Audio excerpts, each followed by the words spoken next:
ಈಗ centre part ಹೇಗೆ ಮಾಡೋದು ಅಂತ ತೋರಿಸ್ತಾ ಇದ್ದೀನಿ. ಫಸ್ಟ್ ಒಂದು ರೊಟ್ಟಿ ಪೀಸ್ ತೊಗೊಳ್ಳಿ, ಒಂದು ತಟ್ಟೆನ ತೊಗೊಂಡ್ಬಿಟ್ಟು ಸೆಂಟರಲ್ಲಿ ಒಂದು ರೌಂಡ್ ಪಾರ್ಟ್ ಇಟ್ಟಿದ್ನಲ್ಲ ಅದು ಒಂದು ತಟ್ಟೆನ ತೊಗೊಳ್ಳಿ, ಊಟದ ತಟ್ಟೆನ ಒಂದು ದಪ್ಪನೆ ರೊಟ್ಟಿ ಪೀಸಿನ ಮೇಲೆ ಇಟ್ಕೊಂಡು ಈ ರೀತಿ ರೌಂಡ್ ಶೇಪಾಗಿ ಮಾರ್ಕ್ ಹಾಕ್ಕೊಂಡು ಕಟ್ ಮಾಡ್ಕೊಳ್ಳಿ. ಅದೇ ಥರ ಫೋಮ್ ಶೀಟಿನ ಮೇಲೆ ಏನು 1 ಇಂಚ್ ಫೋಮ್ ಶೀಟ್ ಏನಿದೆಯಲ್ಲ ಅದನ್ನು ಕೂಡ ಈ ಥರ ಇದೇ ಸೇಮ್ ಅಳತೆ ಇಟ್ಕೊಂಡು ಹೀಗೆ ಮಾರ್ಕ್ ಹಾಕ್ಕೊಂಡ್ಬಿಟ್ಟು ಕಟ್ ಮಾಡ್ಕೋಬೇಕು.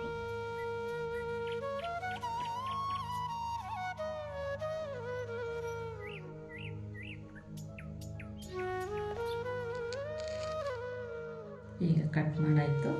ಈಗ ಇದನ್ನು ನಾನು SR ಗಮ್ಮಿಂದ ಅಂಟಿಸ್ಕೊಳ್ತೀನಿ.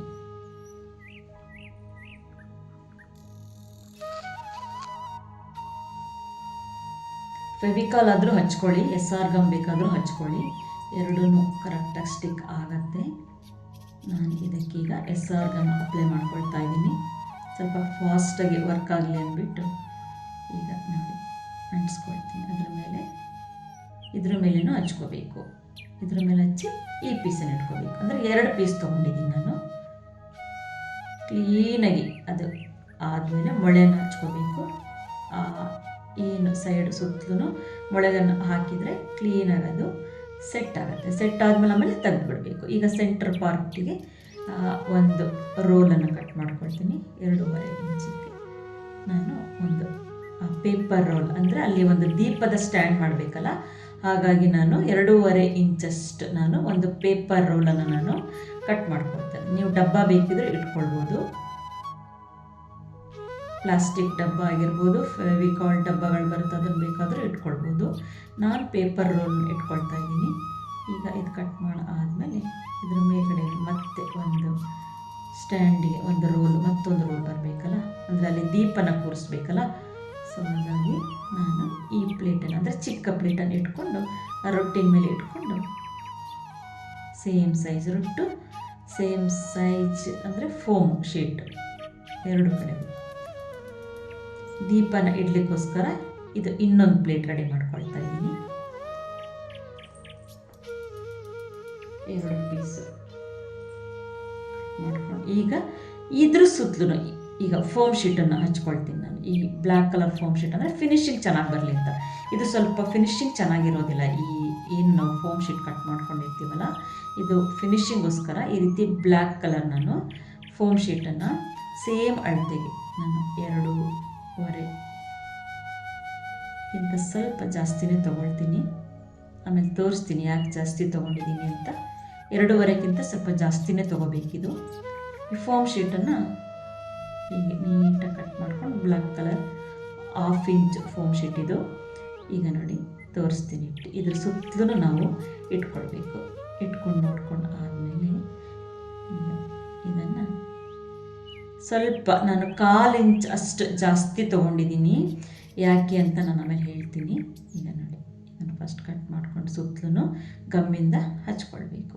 ಏಕೆಂದರೆ ಈ ರೋಲ್ ನಾವು ಏನಿದೆಯಲ್ಲ, ಈ ಫೋಮ್ ಶೀಟ್ ರೋಲ್ ಅಷ್ಟು ಫಿನಿಶಿಂಗ್ ಇರೋದಿಲ್ಲ. ಸೊ ಹಾಗಾಗಿ ಈ ಪ್ಲೈನ್ ಶೀಟ್, ಈ ಬ್ಲ್ಯಾಕ್ ಕಲರ್ ಪ್ಲೈನ್ ಶೀಟ್ ಏನಿದೆಯಲ್ಲ ಇದನ್ನು ನಾನು ಹಚ್ಕೊಳ್ತಾ ಇದ್ದೀನಿ. ಈಗ ನೋಡಿ ಫಿನಿಶಿಂಗ್ ಎಷ್ಟು ಚೆನ್ನಾಗಿ ಕಾಣಿಸ್ತಾ ಇದೆ ಅಲ್ವಾ. ಒಂದು ರೀತಿ ಅದು ರೋಲ್ ಹಚ್ಚಿದಾಗ ಆ ಪ್ಲೇಟ್ ಎಷ್ಟು ರೌಂಡಾಗಿ ಎಷ್ಟು ನೀಟಾಗಿ ಕಾಣಿಸುತ್ತೆ ನೋಡಿ.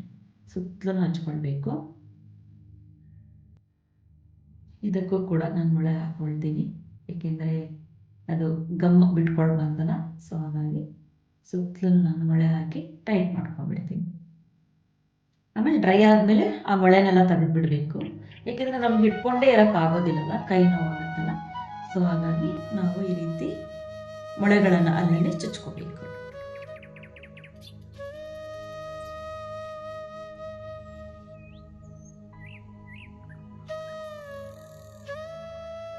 ಕರೆಕ್ಟ್ ನೋಡ್ಕೋಬೇಕು. ಫಸ್ಟ್ ಎಕ್ಸ್ಟ್ರಾ ಬಂದರೆ ಕಟ್ ಮಾಡಿ ತೆಗೆದುಬಿಡಬೇಕು. ಈಗ ಸ್ವಲ್ಪ 1/4 ಇಂಚ್ ಎಕ್ಸ್ಟ್ರಾ ಬಂದಿದೆಯಲ್ಲ, ತೆಗೆದುಬಿಡ್ಬೇಕು.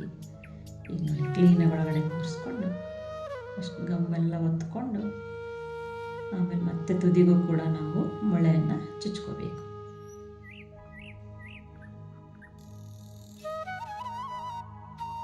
ಅದು ಸೇಫ್ಟಿಗೋಸ್ಕರ ಅಷ್ಟೇ, ಮತ್ತೇನಿಲ್ಲ.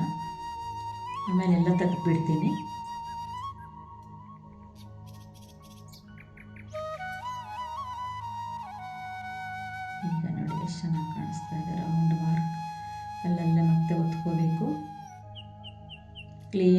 ಹಾಕ್ಕೊಂಡು ಟೈಟ್ ಮಾಡ್ಕೋಬೇಕು. ಗಮ್ಮೆಲ್ಲ ಸೆಟ್ಟಿಂಗ್ ಆಗಬೇಕಲ್ಲ, ಇದನ್ನೆಲ್ಲ ತೆಗ್ದಾಯ್ತು, ಇಲ್ಲಿರೋ ಮಳೆನೆಲ್ಲ ನಾನು ತೆಗ್ದಾಯ್ತು.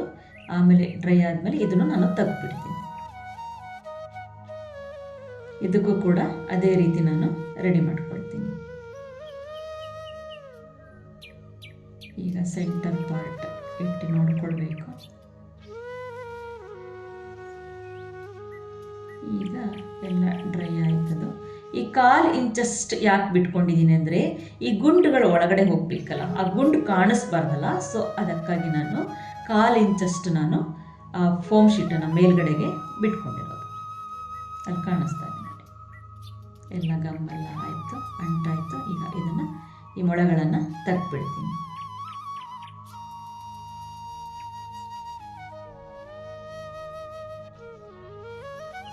ಈಗ ಇದ್ರ ಸುತ್ತಲೂ ನಾನು ರಂಗೋಲಿ ಮ್ಯಾಟ್ ಏನಿದೆಯಲ್ಲ ಅದನ್ನು ಕಟ್ ಮಾಡ್ಕೊಂಡಿದ್ದೀನಿ. ಕರೆಕ್ಟ್ ಅಳತೆ ನೋಡ್ಕೊಂಡು ಆಲ್ರೆಡಿ ನಾನು ಕಟ್ ಮಾಡ್ಕೊಂಡಿದ್ದೀನಿ. ಇದ್ರ ಸುತ್ತಲೂ ನಾನೀಗ ಅಂಟಿಸ್ಕೊಳ್ತೀನಿ.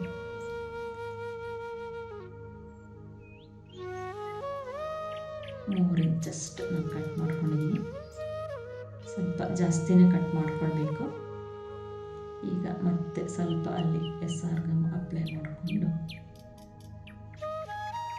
ಎಲ್ಲ ಕಡೆ ಅಂಟಿಸ್ಕೊಂಡು ಆಯಿತು.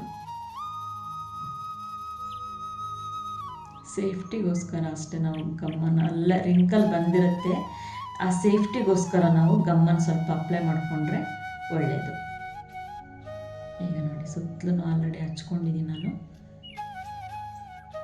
ಈಗ ರೆಡಿ ಆಯಿತು ನೋಡಿ, ಸುತ್ತಲೂ ನಾನು ಕ್ಲೀನಾಗಿ ಗಮ್ ಹಚ್ಚಿ ಅಂಟಿಸ್ಕೊಂಡು ರೆಡಿ ಮಾಡಿದ್ದೀನಿ. ಇದನ್ನು ರೆಡಿ ಮಾಡ್ಕೊಂಡಿದ್ದೀನಿ. ಇದೇನು ಮಾಡಿದ್ನಲ್ಲ, ಈ ರೋಲ್ ನಾನು ತೋರಿಸಿದ್ನಲ್ಲ ಅದೇ ಥರ ಈ ಥರ ಮ್ಯಾಟ್ ಹಚ್ಚಿ ರೆಡಿ ಮಾಡ್ಕೋಬೇಕಷ್ಟೆ. ಬಾಕ್ಸ್ ಥರ ರೆಡಿ ಮಾಡ್ಕೊಂಡಿದ್ದೀನಿ. ಇದಕ್ಕೂ ಕೂಡ ಫೋಮ್ ಶೀಟ್ ಸುತ್ತಲೂ ಹಚ್ಕೊಂಡಿದ್ದೀನಿ. ಹಚ್ಕೊಂಡು ದೀಪ ಇಡಲಿಕ್ಕೋಸ್ಕರ ಒಂದು ಸ್ಟ್ಯಾಂಡ್ ಮಾಡ್ಕೊಳ್ತಾ ಇದ್ದೀನಿ ಅಷ್ಟೇ. ಈಗ ಇದಕ್ಕೆ ಈ ಗೋಲ್ಡ್ ಕ್ಯಾಪ್ ಮತ್ತು ಈ ಗಂಟೆಗಳು, ಪ್ಲಾಸ್ಟಿಕ್ ಗಂಟೆಗಳಿದು ಗೋಲ್ಡ್ ಕಲರ್, ಈ ದಾರಕ್ಕೆ ನಾನು ಗಂಟು ಹಾಕಿ ಆಲ್ರೆಡಿ ಸೂಜಿನ ನಾನು ಹಾಕಿ ಇಟ್ಕೊಂಡಿದ್ದೀನಿ. ಇದನ್ನು ಹೇಗೆ ಮಾಡೋದಂದರೆ ಈಗ ನೋಡಿ ಸೂಜಿ ಒಳಗಡೆ ಈ ದಾರದಿಂದ ನಾನು ಫಸ್ಟ್ ಗಂಟೆ ಹಾಕ್ಕೊಂಡು ಆಮೇಲೆ ಕ್ಯಾಪ್ ಹಾಕ್ಕೊಂಡು ಈ ಥರ ರೆಡಿ ಮಾಡ್ಕೊಳ್ತೀನಿ. ಅಂದರೆ ಸುತ್ತಲೂ ಗಂಟೆಗಳನ್ನು ಹಾಕ್ಕೊಳ್ತೀನಿ ನಾನು. ಈ ರೀತಿ ಗಂಟೆ ಹಾಕಿ ಎಲ್ಲ ರೆಡಿ ಮಾಡಿ ಇಟ್ಕೋಬೇಕು. ಒಂದು ಗಂಟೆ, ಒಂದು ಗೋಲ್ಡ್ ಕ್ಯಾಪ್, ಅದು ಕೂಡ ಗಂಟೆ ಶೇಪಲ್ಲಿರೋದನ್ನೇ ತೊಗೊಂಡಿದ್ದೀನಿ. ಈ ರೀತಿ ದಪ್ಪನೆ ದಾರಕ್ಕೆ ಈ ಥರ ನಾವು ನಾಟ್ ಹಾಕ್ಕೊಂಡು ಈ ರೀತಿ ಗಂಟೆ ಒಳಗೆ ತೋರಿಸ್ಕೊಂಡು ಮತ್ತೆ ಒಂದು ಗೋಲ್ಡ್ ಕ್ಯಾಪ್ ಹಾಕಿ ಈ ರೀತಿ ಎಲ್ಲ ರೆಡಿ ಮಾಡಿ ಇಟ್ಕೋಬೇಕು. ಮತ್ತು ಗಂಟು ಹಾಕ್ಕೋಬೇಕು. ಈ ಥರ ನೋಡಿ ಎಲ್ಲ ಇಷ್ಟು ನಾನು ರೆಡಿ ಮಾಡಿ ಇಟ್ಕೊಂಡಿದ್ದೀನಿ. ಅದಕ್ಕೆ ಎಷ್ಟು ಬೇಕಾಗತ್ತೆ ಅಂತ ನೋಡಿ ಆಲ್ರೆಡಿ ಎಲ್ಲ ರೆಡಿ ಮಾಡಿ ಇಟ್ಕೊಂಡಿದ್ದೀನಿ. ಇದ್ರ ಮೇಲ್ಗಡೆಗೆ ಈಗ ಇಟ್ಟು ನಾವು ನೋಡ್ಕೋಬೇಕು ಎಷ್ಟು ಬೇಕಾಗುತ್ತೆ ಅಂತ. ಸುತ್ತಲೂ ನಾವು ಹಚ್ಕೋಬೇಕು. ಈಗ ಇದಕ್ಕೆ ಕೂಡ ನಾನು SR ಗಮ್ಮನ್ನು ಅಪ್ಲೈ ಮಾಡಿಕೊಂಡು ಆ ಗಂಟೆಗಳಿಗೆ ಆ ಥ್ರೆಡ್ ಏನಿದೆಯಲ್ಲ ಆ ಥ್ರೆಡ್ಡಿಗೆ ಮಾತ್ರ ನಾವು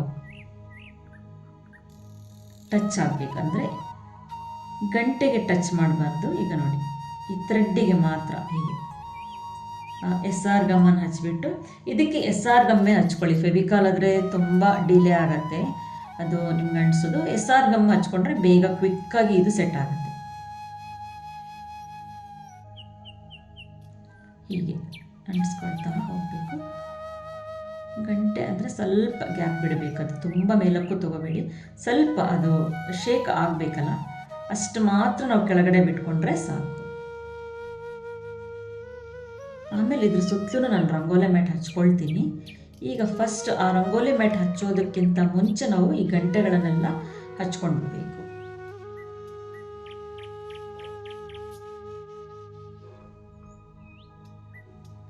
ಸುತ್ತಲೂ ಹಚ್ಕೊಳ್ಬೇಕು. ಈಗ ನೋಡಿ ಈ ಥರ ಸುತ್ತಲೂ ಹಚ್ಕೊಂಡಾಯ್ತಲ್ವಾ. ಈಗ ಇದ್ರ ಮೇಲ್ಗಡೆ ನಾನು ಒಂದು ಇನ್ವಿಟೇಷನ್ ಕಾರ್ಡನ್ನು ಫಸ್ಟ್ ಕಟ್ ಮಾಡಿ, ಆಲ್ರೆಡಿ ರೌಂಡ್ ಕಟ್ ಮಾಡ್ಕೊಂಡಿದ್ದೀನಿ ನಾನು. ಕಟ್ ಮಾಡಿ ಈಗ ಏನು ಈ ಮೇಲ್ಗಡೆ ಪಾರ್ಟಿಗೆ ಡೈರೆಕ್ಟಾಗಿ ನಾನು ರಂಗೋಲಿ ಪೀಸ್ ನಾನು ಹಚ್ಚೋದಿಲ್ಲ, ರಂಗೋಲಿ ಮ್ಯಾಟ್ ಹಚ್ಚೋದಿಲ್ಲ. ಈ ಇನ್ವಿಟೇಷನ್ ಕಾರ್ಡನ್ನು ಆಲ್ರೆಡಿ ನಾನು ಕಟ್ ಮಾಡ್ಕೊಂಡಿದ್ದೀನಿ. ಇದ್ರ ಮೇಲ್ಗಡೆಗೆ ಹಚ್ಚಿ ಕ್ಲೀನಾಗಿ ಒತ್ಕೊಂಡ್ಬಿಡ್ಬೇಕು.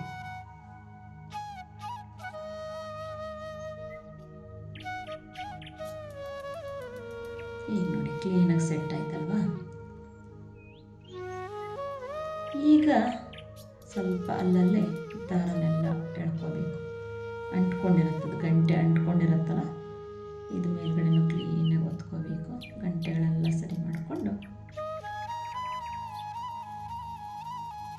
ಈಗ ನಾನು ಇದ್ರ ಸುತ್ತಲೂ ಈಗ ಆ ರಂಗೋಲಿ ಮ್ಯಾಟ್ ಏನಿದೆಯಲ್ಲ ಅದನ್ನು ನಾನು ಅಂಟಿಸ್ಕೊಳ್ತೀನಿ. ಇದು 1 ಇಂಚಷ್ಟು ನಾನು ಕಟ್ ಮಾಡ್ಕೊಂಡು ಆಲ್ರೆಡಿ ಇಟ್ಕೊಂಡಿದ್ದೀನಿ. ಸ್ವಲ್ಪ ಎಕ್ಸ್ಟ್ರಾನೇ ಇಟ್ಕೋಬೇಕು. ಆಮೇಲೆ ನಾವು ಬೇಕಿದ್ರೆ ಫಿನಿಶಿಂಗ್ ಮಾಡುವಾಗ ಏನು ಎಕ್ಸ್ಟ್ರಾ ಪೀಸಸ್ ಎಲ್ಲ ಕಟ್ ಮಾಡಿ ತೆಗೆದಿಟ್ಕೊಳ್ಬೋದು, ಕಟ್ ಮಾಡ್ಕೊಳ್ಬೋದು. ಈಗ ನೋಡಿ ಕ್ಲೀನಾಗಿ ಅದ್ರ ಮೇಲೇ ಸ್ವಲ್ಪ ಗಮ್ ಅಪ್ಲೈ ಮಾಡಿಕೊಂಡೇ ಹಚ್ಕೊಳ್ಬೇಕು.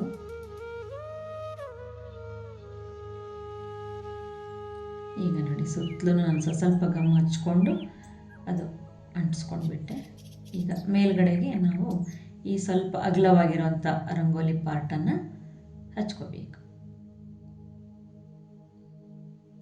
ಅದರಲ್ಲೇ ಗಮ್ ಇರುತ್ತೆ, ಬಟ್ ಆದ್ರೂ ಲೈಟಾಗಿ ನಾವು ಗಮ್ಮನ್ನು ಹಚ್ಕೋಬೇಕು.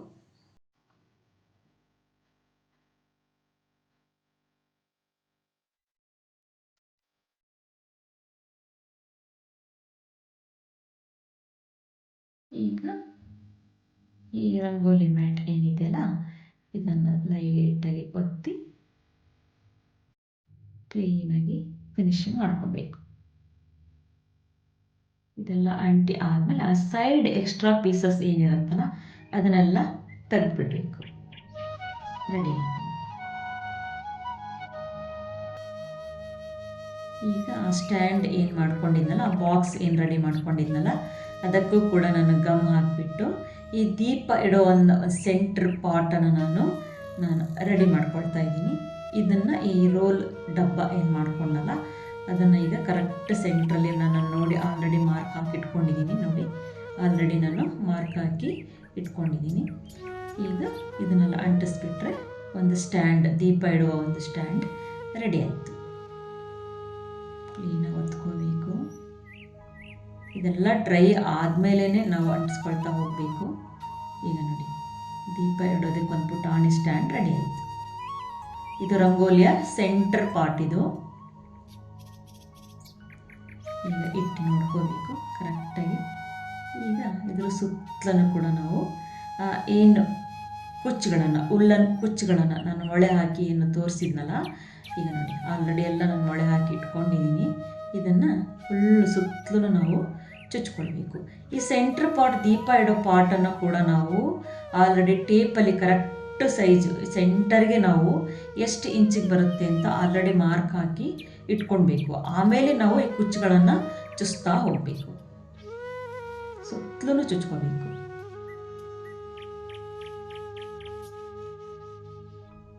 ಈಗ ಸುತ್ತಲೂ ಹಾಕಿದ್ಮೇಲೆ ಚೆನ್ನಾಗಿ ಕಾಣಿಸುತ್ತೆ, ತೋರಿಸ್ತೀನಿ ನೋಡಿ.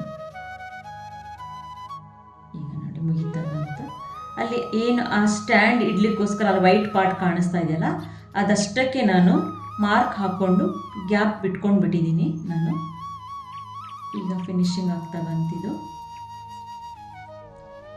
ಗ್ರಾಸ್ ಎಫೆಕ್ಟೇ ಕಾಣಿಸ್ತಾ ಇದೆ ನೋಡಿ. ಗ್ರಾಸೇ ಉಲ್ಲನ್ ಅಂತ ಅನ್ಸೋದೇ ಇಲ್ಲ ನೋಡಿ, ಗ್ರಾಸ್ ಏನೋ ಅಂತಾನೆ ಅನ್ಸುತ್ತಲ್ವ.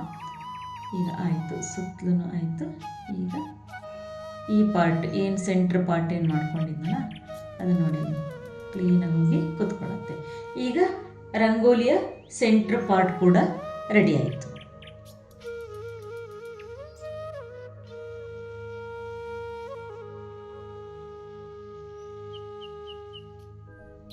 ಇದೆಲ್ಲ ಈಗ ಸೆಟ್ ಮಾಡಿದ ಮೇಲೆ ಹೀಗೆ ಕಾಣಿಸುತ್ತೆ ನೋಡಿ.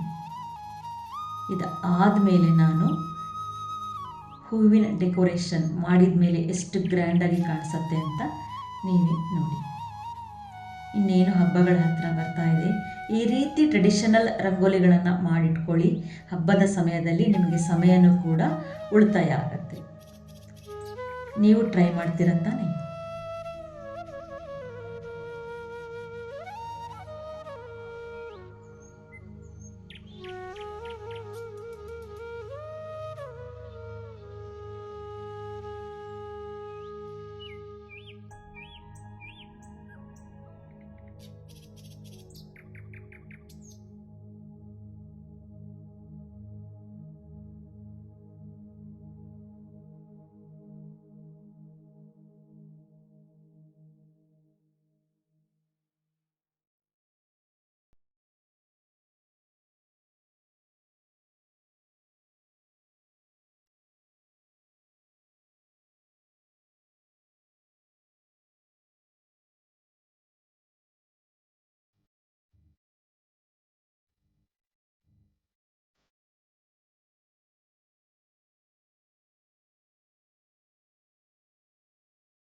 ಸಂಚಿಕೆ ನಿಮಗೆ ಇಷ್ಟವಾದಲ್ಲಿ ಲೈಕ್ ಮಾಡಿ, ಶೇರ್ ಮಾಡಿ, ಕಮೆಂಟ್ ಮಾಡಿ.